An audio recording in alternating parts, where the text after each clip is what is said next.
왜 욕심 많은 사람을 꿀돼지라고 할까요? 네, 이야기를 하나 들려드리겠습니다. 욕심 많은 한 사또의 이야기입니다. 꿀이 많이 나는 마을에 사또가 하나 있었습니다. 매일 고을 사람들에게 꿀을 가져오라고 했죠. 꿀을 가져와라. 바디단 꿀을 가져와라. 이 사또 입 주위에는요 항상 꿀이 묻어 있었습니다. 꿀만 좋아한 게 아니라 욕심도 너무 많았어요. 그래서 꿀이 없으면 돈이나 옷감을 대신 바치라고 닥달을 했습니다. 그런데 어느 해 가뭄이 들어서요 꽃이 전부 말라버렸습니다. 마을에 꿀은커녕 돈이나 옷감도 다 떨어져 버렸고요. 그래도 사또는 포기하지 않고 사람들을 매로 때리고 괴롭혔습니다. 그러자 참다 못한 백성들이 사또를 혼내주려고 밤중에 몰래 찾아갔습니다. 그런데 방을 들여다보니까 조용한 방에서 사또가 혼자 꿀을 먹고 있는 거예요. 화가 머리끝까지 난 사람들이 사또를 끌어다 밧줄로 묶고 볼통을 가져왔습니다. 그리고 사또의 입과 온 몸과 목구멍까지 꿀을 발라놓았죠. 온 몸을 벌에 쏘인 사또는요 그 자리에서 죽고 말았습니다. 이 마을 산신령이 사또가 불쌍했던지 동물로라도 다시 태어나게 해주겠다고 했습니다. 그랬더니 이번에는 동물들 사이에 난리가 난 겁니다. 동물들도 사또가 너무 싫었던 거예요. 소는 콧김을 씩씩 불면서 소로 절대 태어나게 해서는 안 됩니다 라고 했고요. 말이나 개, 심지어 닭과 오리까지도 모든 동물들이 반대를 했습니다. 그런데 한쪽 구석을 보니까요 아무 불평이나 말 한마디 없이 조용히 먹고만 있던 동물이 하나 있었습니다. 네, 돼지였습니다. 돼지가 사또처럼 욕심이 많아서 주변은 어떻든지 제 배만 채우고 있었던 거죠. 그래서 사또는 돼지로 다시 태어나고 그 이후로는 욕심이 많은 사람을 가리켜서 꿀돼지, 꿀꿀돼지 이렇게 이름을 지었답니다. 사람에게는 누구나 이름이 있지요. 제가 다녔던 학교에는 거짓말처럼 하나같이 미친 개나 마귀아놈이라는 별명을 가진 선생님들이 한 분씩은 계시더라고요. 혹시 이름이 없는 삶을 상상할 수가 있을까요? 저는 그게 안 되더라고요. 내친 김에 작년 2018년도에 등록된 아기 이름들 순위도 한번 찾아봤습니다. 남자아이들 1위가요 서준이었습니다. 2위는 하준이었고요.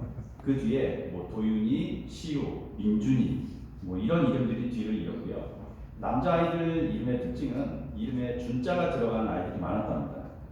여자아이들 1위는 지안, 하윤, 서아, 서윤 이런 이름들이 많았고요. 이름도 유행을 탄다고 하지요. 지금 50대, 60대 남성들에게는요 환이나 법, 창 이런 이름이 많이 들어가 있다고 합니다. 그리고 80년대 초에 태어나신 분들은 은, 준, 현, 영 이런 이름들이 많고요. 80년대 중반에는 한글 이름이 한번 붐이 일었던 적이 있었죠. 장명소를 가면 아기 사주에 부족한 오행을 채워줄 한자 한 5개나 6개 정도를 준다고 해요. 그리고 이름 하나에 한 글자에 한 10만 원에서 20만 원 정도를 받는다고 합니다. 이름이 마음에 들지 않아서 자기 이름을 바꾸기도 하죠. 개명 신청한 이름을 좀 찾아보니까요. 강도약, 경운기, 석의령, 2018년도에는 김생다, 나죽자, 허방구, 김꼭지 이런 이름들이 있더라고요. 자녀 출산이나 할머니, 할아버지가 될 분들이 계시면 아이들의 이름을 지어줄 때 최선의 마음과 기도하는 마음을 담아서 지어주셔야 됩니다. 하나님도 창조하시면서 그 모습에 가장 기쁘고 만족하시면서 이름을 지어주신 것처럼 부모로서 가장 감사하는 마음을 넣어서 이름을 지어야 되겠죠. 이름이라는 건 참 특별한 의미를 갖습니다. 성경의 창조 이야기에서도 첫사람에게 주어진 가장 첫 번째 일이 이름을 지어주는 것 아니었습니까? 그런데 이 이름을 지어주는 일은요 사실 창조의 첫날부터 나옵니다. 창조를 하실 때부터 빛이 있으라 하시니 빛이 있었고 그 빛이 하나님 보시기에 좋았더라 그리고 하나님이 그 빛을 낮이라 칭하시고 어두움을 밤이라 칭하셨다. 이런 기록이 있지요. 성서에 나온 창조 이야기는 여러 날에 걸쳐서 이루어진 작은 창조들이 모여서 결국은 큰 창조가 된 일이었습니다. 그리고 이 작은 창조들을 마무리 짓는 행위가 곧 하나님께서 이름을 지어주시는 일이었다는 거죠. 새 생명을 출산하는 과정도 마찬가지 아닙니까? 엄마의 탯줄을 자르는 순간 넌 이제 엄마에게 붙어있는 존재가 아니라 독립된 존재야 라는 의미로 마지막 과정에 이름을 지어주게 되죠. 하나님의 창조도 이 하나의 거대한 창조에 집중하다 보면 각각의 창조 행위가 보이지 않을 때가 많습니다. 그러나 하나님의 창조는 분명히 작은 창조들의 모임이었고요. 그 작은 창조들의 마무리는 이름을 짓는 것으로 끝나 있습니다. 그래서인지 인간도 자신의 행위를 업적을 내세우고 싶을 때는 반드시 그 대상에 자기 이름을 갖다 붙이죠. 창세기 4장 17절에도 가인이 도시를 세우고 나서 그 도시 이름을 자기 아들의 이름을 따서 에녹이라 지었다라는 기록이 있습니다. 그리고 하나님과 같은 자리에 오르겠다는 교만의 대표적인 사건이 있었습니다. 바벨탑 이야기죠. 바벨탑을 왜 세웠습니까? 성경에는 이렇게 기록이 되어 있습니다. 우리의 이름을 날리고 온 땅 위에 흩어짐을 면하게 하자. 이름을 짓고 부르는 것은요, 창조의 완성이라고 말씀드렸습니다. 그래서 이름이 중요한 거죠. 이름 이야기가 나온 김에 히브리인들이 이름을 짓는 방식도 한번 살펴보겠습니다. 이 고대 히브리인들은요, 본래 어린아이들이 태어나면 그 아이의 특성과 특징에 맞는 이름을 지어주었습니다. 그래서 에서는 털복숭이가 되었고요, 동생은 형을 끌어서 제치려는 듯이 손으로 발꿈치를 잡고 있었기 때문에 남을 젖히고 대신 들어앉은 자라는 뜻의 야곱이 되었습니다. 그러다가 BC 한 5세기에서 7세기 정도에는 친족이나 조부의 이름을 따르는 관습이 생기기도 했고요. 보통은 어머니가 아이들의 이름을 지었습니다. 그러나 이 이름을 나중에 아버지가 바꿔주는 예도 있었습니다. 야곱의 아내 라헬은요, 죽기 직전에 태어난 아들에게 베노니라는 이름을 지어줬습니다. 내 슬픔의 아들, 그리고 내 슬픔의 자식, 이런 뜻입니다. 나중에 아버지 야곱이 그를 베냐민, 오른손, 내 축복의 아들, 행운, 이런 이름으로 고쳐주죠. 성경을 볼 때 이름의 뜻을 찾아가면서 보시면 뜻하지 않은 재미도 찾아볼 수가 있습니다. 예를 몇 가지 들어드릴까요? 유배에서 돌아오던 어느 가족에는 학가단이라는 이름의 가장이 있었습니다. 이 사람은 아마도 매우 왜소한 체격을 가지고 있었을 것이다 라고 추측합니다. 왜냐하면 학가단이라는 이름 뜻이 꼬마라는 뜻이거든요. 그리고 열왕기 하에는 요하난이라는 이스라엘 군대 장관이 나옵니다. 이 장관의 아버지는 아마 대머리였을 것이다 라고 추측합니다. 왜 그러냐면 그 아버지 이름이 가데야, 대머리라는 뜻을 가지고 있기 때문입니다. 조금 전에 베냐민의 이름이 베노니에서 베냐민으로 바뀌었다고 말씀드렸습니다. 이렇게 이름이 바뀐 예가 몇 가지가 있죠. 아브람이 아브라함으로, 사레가 사라로, 야곱이 이스라엘로 바뀌고요. 시몬은 게바, 베드로로 바뀌었습니다. 성서에서 이름이 바뀐다는 것은요, 그 사람의 성격과 인격이 모두 변한다는 걸 의미합니다. 성서의 이름에는 특별한 의미가 있다는 말씀을 드리고 있습니다. 함부로 부를 수 없는 이름도 있었지요. 우리나라 조선시대에는 27명의 왕이 있었습니다. 이 시대에는 기휘 제도라고 해서 왕의 이름을 함부로 부르거나 쓸 수 없는 제도가 있었습니다. 근데 왕의 이름이 길어지거나 쉬운 글자를 쓰면 그 글자들을 어차피 백성들이 사용을 해야 되는데 그 글자를 사용할 수 없기 때문에 백성들을 배려하는 차원에서 만든 제도였습니다. 그래서 역대 왕들은 주로 이름이 한 글자, 그것도 백성들이 최대한 쓰지 않을 만한 글자를 따다가 이름을 지었던 거죠. 하나님의 이름도 마찬가지였습니다. 하나님의 이름은 성경에 기록되어 있지 않지요. 자음만 기록되어 있을 뿐입니다. 거룩해서 함부로 부를 수가 없는 이름이기 때문에 그런 거죠. 이름은 아니지만 하나님께서 자신의 본질을 처음으로 알리신 적이 있습니다. 모세에게 나타나셨을 때인데요. 한글 성경에 나는 스스로 있는 자이다 라고 번역은 되어 있지만 나는 나다 라는 말입니다. 자, 이 표현은 많은 구약학자들이나 언어학자들이 다양한 분석을 통해서 그 의미를 파악하려고 애써오던 표현이었습니다. 그래서 스스로 존재한다 라는 말 외에도 여전히 역동적으로 활동하시는 분, 모든 곳에서 창조 활동을 하고 계시는 분, 혹은 행동하시는 하나님, 이렇게 여러 해석들이 나왔습니다. 그러나 결국 하나님은 이름 안에조차 갇혀 계시지 않는 분이라는 걸 뜻하기도 하죠. 자, 그렇다면 우리가 이름조차 부를 수 없는 하나님을 어떻게 할 수 있습니까? 기도로, 묵상으로, 또는 깊은 관상 기도로 만나기도 하죠. 그리고 옛날 사막의 영성가들은 고행이나 절제를 통해 만날 방법을 찾기도 했습니다. 그러나 우리에게 주신 가장 확실한 방법이 있죠. 바로 예수라는 이름입니다. 우리가 볼 수 있고 만질 수 있고 느낄 수 있고 경험할 수 있는 모습으로 성육신하신 분의 이름이죠. 지금까지 이름에 관해 많은 말씀을 드렸습니다만 결국 이름이란 건 곧 그 사람의 인격이라는 말씀을 드리고 있는 겁니다. 이름을 떠올리면 그 사람에 대한 모든 이미지가 함께 따라오죠. 이름은 그 사람이나 그 존재에 대해서 알고 있는 모든 것을 떠오르게 만드는 힘이 있습니다. 오랫동안 못 만났던 친구들을 갑자기 길에서 마주친 적이 한 번쯤은 있으시죠. 누구였지? 하면서 이름을 기억하려고 애써 보신 적이 있으실 겁니다. 왜 그렇습니까?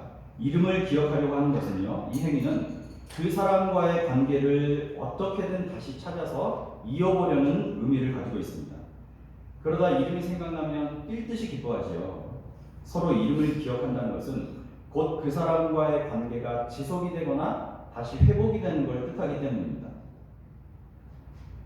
예수께서 유대인들에게 미움을 받았던 가장 큰 이유가 있습니다. 그게 하나님을 보고 아버지라고 불렀기 때문이죠. 함부로 입에 올릴 수 없는 분을 아버지라고 불렀으니 저 신성모독을 하는 참남한 노비로구나 라고 비난을 받았던 거죠.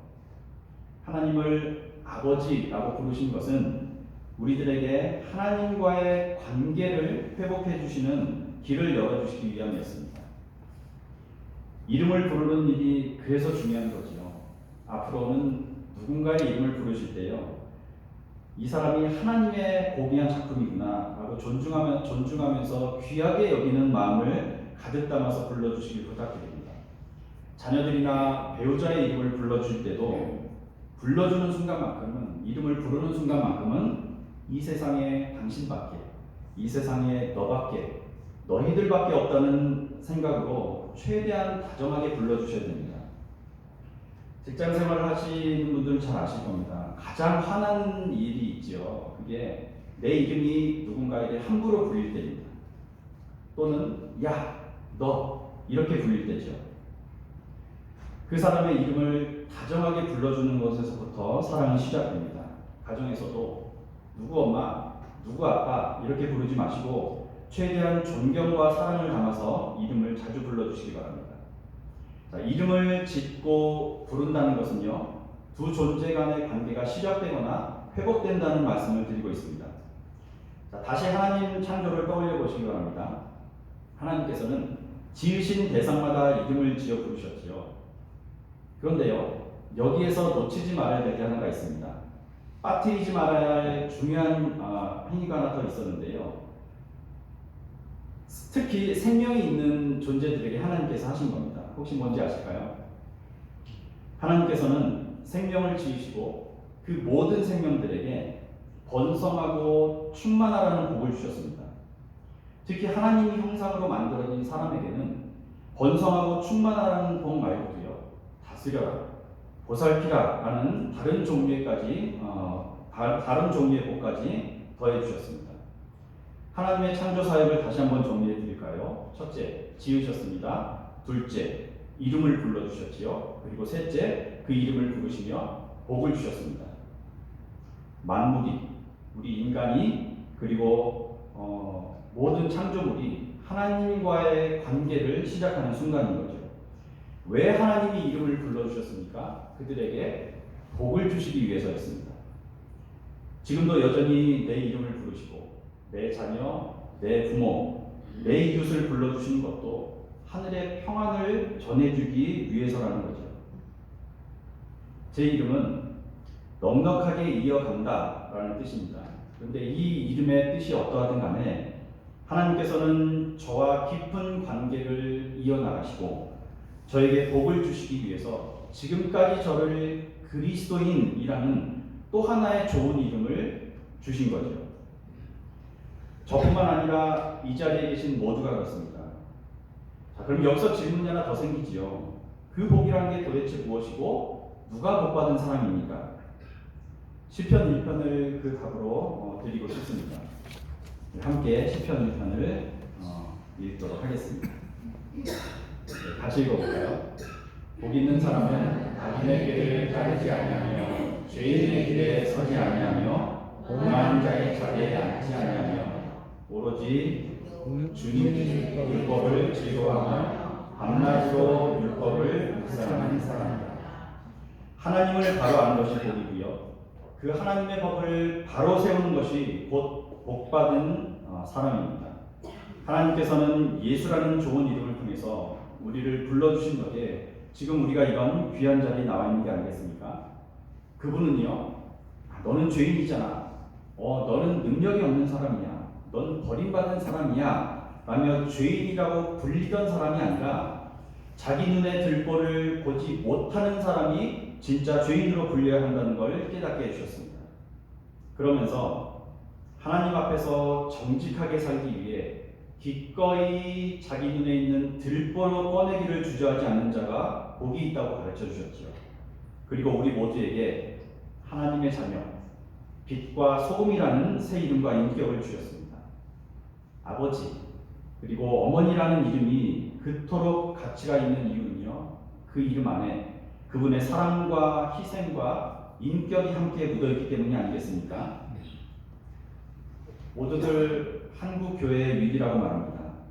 이 땅에 그리스도인이라는 좋은 이름은 있는데 함께 있어야 할 예수의 인격이 그 안에 없다는 탄식인 거죠. 그리스도인이라는 좋은 이름에 부끄럽지 않은 저와 여러분의 삶 되시기를 축복합니다. 훗날 우리 아이들과 후세대들이 우리 이름을 떠올릴 때마다 정말 진짜 그리스도인이었어 라는 평가와 함께 존경도 함께 받으시는 믿음의 선조들이 되시기를 축복합니다. 오늘 말씀에는 좋은 이름이 좋은 기름보다 낫다고 말합니다. 이름에는 우리의 인격과 삶 전체 그리고 하나님과의 관계까지 모두 들어가 있다고 말씀드렸습니다. 그리고 그 이름을 하늘의 질서와 평등과 평화를 이 땅에서도 이루시기 위해서 자기 목숨까지도 내놓으셨던 예수께서 지금도 부르고 계시는 거죠. 우리 몸은 튼튼한 혈관에 따뜻한 피가 흘러야 건강하다고 말합니다.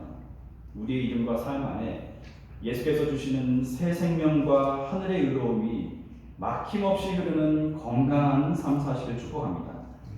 그래서 우리 후세대들과 자녀들이 아버지, 어머니, 할머니, 할아버지의 이름을 부를 때마다 물려받은 좋은 기름이 아니라 아름다운 예수의 이름도 함께 떠올릴 수 있기를, 그리고 하늘의 복도 부어져 차고 넘치는 복받는 가정 되시기를 참 좋으신 예수 이름 힘입어 축복하고 축원합니다.